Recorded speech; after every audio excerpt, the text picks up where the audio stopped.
तो यहाँ पर अगर आप भी बिना रिस्क का म्यूचुअल फंड्स ढूंढ रहे हैं एसआईपी करने के लिए, तो ये वीडियो आपके लिए ही है।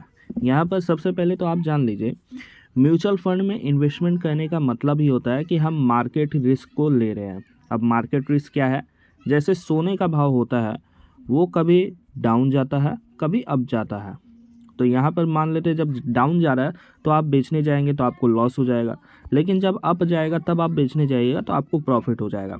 ऐसे ही म्यूचुअल फंड्स में होता है मार्केट रिस्क, इसे ही सब्जेक्ट टू मार्केट रिस्क कहा जाता है। अब जैसे अगर आप प्योर इक्विटी फंड्स में इन्वेस्टमेंट करते हैं तो वहाँ पर ये जो रिस्क है वो काफ़ी ज़्यादा हाई रहता है। इसलिए कभी कभी आपने देखा होगा रिस्क मीटर में हाई रिस्क का इंडिकेशन किया जाता है, जैसे मैं यहाँ पर आपको दिखा भी दूंगा। अब जैसे देखिए, अगर आपको कम रिस्क के साथ इन्वेस्टमेंट करना है तो आपका जो रिटर्न बनेगा वो भी काफ़ी ज़्यादा कम बनेगा। सबसे ज़्यादा जो कम रिस्क है वो हो जाता है शॉर्ट टर्म डेट फंड में। यहाँ पर अगर आप इन्वेस्टमेंट करते हैं तो काफ़ी ज़्यादा कम रिस्क रहता है, लेकिन जो रिटर्न बनता है वो भी 6 से 10% के आसपास ही बनेगा, इससे ज़्यादा जाएगा ही नहीं शॉर्ट टर्म फंड में। अब आप बोलिएगा इतने रिटर्न में क्या ही होगा, तो इस केस में देखिए आपके लिए हाइब्रिड फंड्स हो जाता है। हाइब्रिड फंड्स में क्या होता है, पूरा पैसा इक्विटी मार्केट या शेयर मार्केट में इन्वेस्टमेंट नहीं होगा। यहाँ पर थोड़ा पैसा आपका इक्विटी मार्केट में जाएगा, थोड़ा पैसा गोल्ड में जाएगा, सिल्वर में जाएगा, थोड़ा पैसा डेब्ट में जाएगा और थोड़ा पैसा कैश के रूप में रहेगा। ऐसे जब इन्वेस्टमेंट होता है तो रिस्क काफ़ी ज़्यादा कम हो जाता है किसी भी सिंगल एसेट का। यहाँ पर ये जो मैं एग्जांपल आपको बताया उसे हम कहेंगे मल्टी एसेट फंड, और इसके अलावा जहाँ पर इक्विटी प्लस डेब्ट का मिला जुला रूप होता है उसे हम कहेंगे हाइब्रिड फंड। अब मल्टी एसेट में तो सब कुछ मिला जुला रहेगा, यहाँ पर रिस्क भी थोड़ा कम रहेगा कंपेयर टू 100% इक्विटी फंड, लेकिन जो इक्विटी प्लस डेब्ट फंड रहेगा ये थोड़ा सा इससे भी ज़्यादा सेफ रहेगा, लेकिन यहाँ पर कई सारे क्वालिटी के फंड्स होते हैं।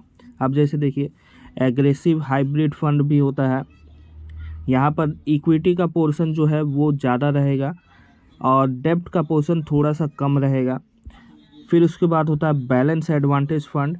यहाँ पर क्या होगा, इक्विटी में 50% इन्वेस्टमेंट होगा, डेब्ट में 50% इन्वेस्टमेंट होगा। और तीसरा हो जाता है conservative hybrid fund. Conservative hybrid fund में क्या होगा, 20-30% का आपका इन्वेस्टमेंट इक्विटी में होगा और बाकी का जो बैलेंस पैसा है वो डेब्ट में या फिर कैश में इन्वेस्टमेंट होगा।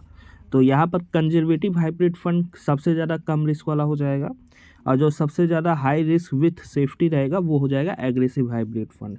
इसके अलावा यहाँ पर अगर आप बिल्कुल भी रिस्क नहीं लेना चाहते तो इस केस में आपको फिक्स्ड डिपॉजिट या फिर गवर्नमेंट स्कीम्स की तरफ में जाना अच्छा रहेगा, जैसे पीएफ हो गया, पोस्ट ऑफिस स्कीम्स हो गया, फिक्स्ड डिपॉजिट हो गया बैंकों का, वो सब कम रिस्क वाला चीज़ है, वहाँ पर पैसा नुकसान होने का चांसेस काफ़ी ज़्यादा कम है। और मान लेते हैं आप थोड़ा सा रिस्क ले सकते हैं लेकिन आपको अच्छे से आइडिया नहीं है म्यूचुअल फंड्स एसआईपी का, तो आप किसी एक्सपर्ट की भी हेल्प ले सकते हैं। इन्फॉर्मेशन पसंद आई तो शेयर मार्केट का ज्ञान चैनल को फॉलो या फिर सब्सक्राइब जरूर करें।